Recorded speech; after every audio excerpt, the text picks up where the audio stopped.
Oui, alors c'est un magnifique projet qui est à l'initiative de l'Éducation nationale et de la SACEM, avec en partenariat les affaires culturelles de chaque région, pour sélectionner 100 classes en France et fabriquer, pour que chacune de ces classes fabrique une chanson et chante au final cette chanson.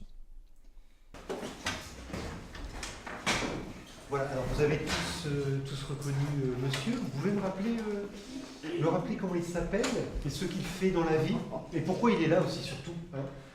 Alors qui? Maëlys. Oui, c'est Jeff Kino, effectivement. Alors nous, on est parti sur le thème de la Seconde Guerre mondiale puisqu'on monte aussi en parallèle un spectacle de fin d'année scolaire ayant pour thème la Seconde Guerre mondiale. Donc je pense que l'enseignant apporte les connaissances en histoire, par l'enseignement de l'histoire en classe. Ensuite, à travers les productions écrites, la rédaction de classe aussi, on fait travailler les élèves sur l'écriture. Et Jeff apporte plus le côté professionnel d'un artiste, donc l'écriture proprement dit d'une chanson. Parce qu'il est vrai qu'en classe, on travaille beaucoup sur des écritures poétiques, par exemple. Mais c'est vrai que écrire une chanson se fait très rarement dans les écoles. Et c'est quand même une écriture assez particulière. Et là, Jeff Kino a pu apporter sa maîtrise de chansonnier et a pu aider les élèves et même moi-même pour l'écriture de la chanson. Et vous aviez déjà commencé, vous avez fait écrire quelques petites phrases. Alors ce qui serait bien pour montrer un peu à Jeff le travail que vous aviez fait, c'est que je vais demander à quelques enfants de venir lire leurs phrases. Est-ce que certains seraient volontaires pour venir lire les phrases? Oui. Attention, nous allons nous faire attaquer. Enfin la guerre terminée, enfin la liberté. Pourquoi la guerre et pas le bien? Ça serait mieux pour nous tous. La paix, la joie, le bonheur pour la vie. Ok, super. Mais il y a des bonnes idées, effectivement. Mais il manque quoi? Alors, il y a des bonnes idées. Voilà, il manque les rimes, effectivement. Donc l'histoire de rimes, c'est magique pour écrire des chansons parce que du coup, on a les rimes pour écrire, pour trouver les rimes qui conviennent. Par exemple, cœur ou pleurs. D'un seul coup, j'ai affaire, art militaire, attaque, bagarre, baroude, bataille, belligérance, boucherie, campagne, casse-gueule, casse-pied.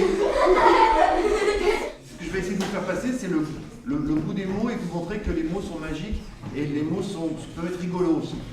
Ça, c'est très émouvant parce que voilà, je crois que je suis peut-être un des seuls, j'ai un peu le capitaine, donc je suis un peu le seul à voir un peu où on va.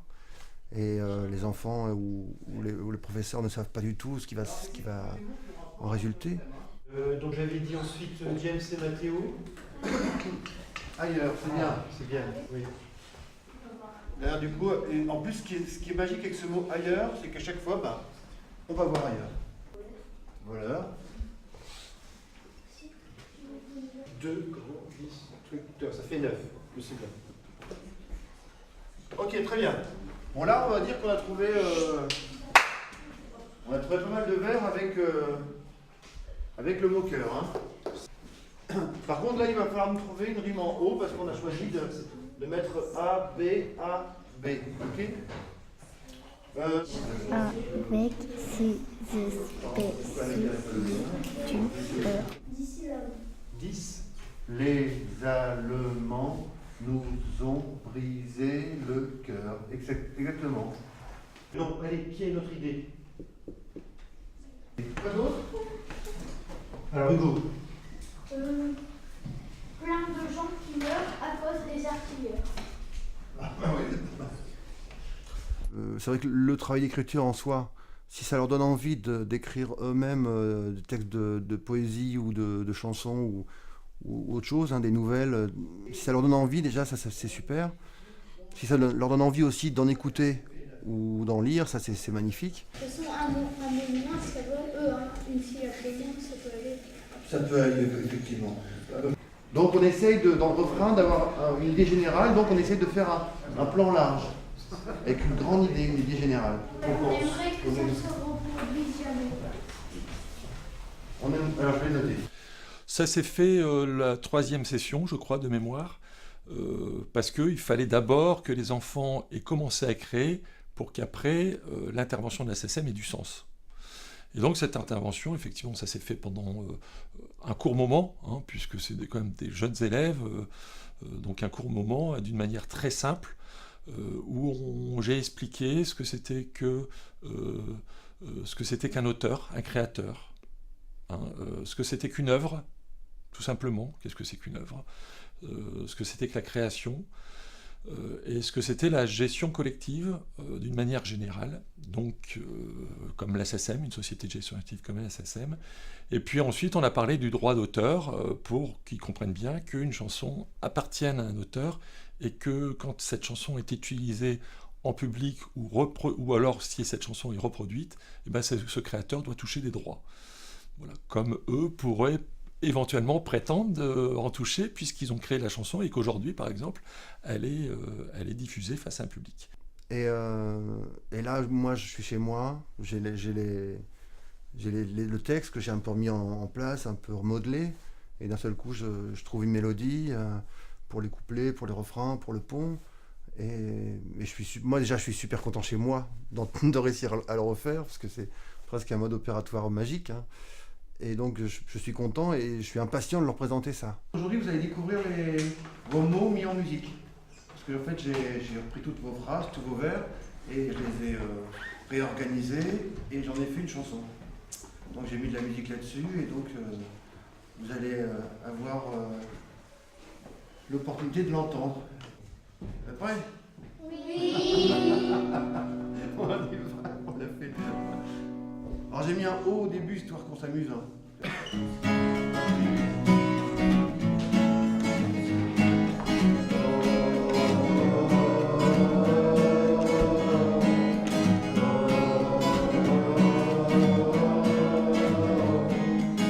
Les avions de chasse nous survolent.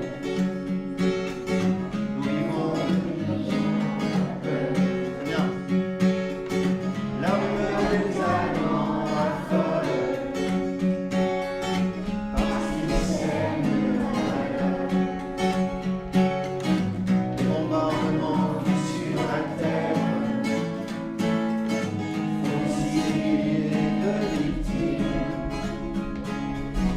Il y a dans le nord cette guerre pour un mépris assassine.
C'est votre chanson.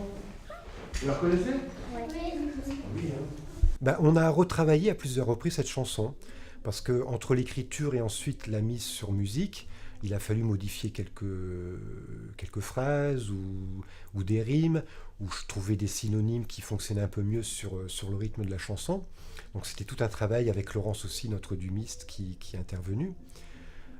Ensuite, c'est un travail de répétition, de placement de la voix, donc un peu plus technique, un peu plus musicien. Voilà, donc placer la voix, faire travailler les élèves sur l'apprentissage du chant, tout simplement, sur le placement de leur voix, et chanter en chœur surtout, parce que c'est pas évident et c'est pas facile pour les enfants. C'est vrai qu'à la suite de la venue de Jeff, je lui avais vraiment demandé qu'il fasse un accompagnement pour que les enfants trouvent une stabilité. Et voilà, cette construction de chansons Donc ils ont répété une première fois avec l'enregistrement fait par l'équipe de Jeff Kino et j'ai adapté ma partition de flûte, ma création sur la musique. Voilà. Mais à chaque fois, c'est quand même une belle aventure. Et ce qui est génial, c'est tout le processus. On va de A à Z, quoi. Et c'est ça qui est magnifique parce qu'au départ, il n'y a rien. Il y a un tableau, il y a une feuille blanche. Et petit à petit, ça se construit.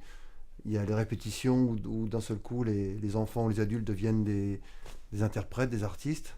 Et le jour J, le soir du concert, moi j'aime ces moments-là. Et je pense que les enfants aussi. Ça nous apporte que du positif, tout ça, aux uns et aux autres.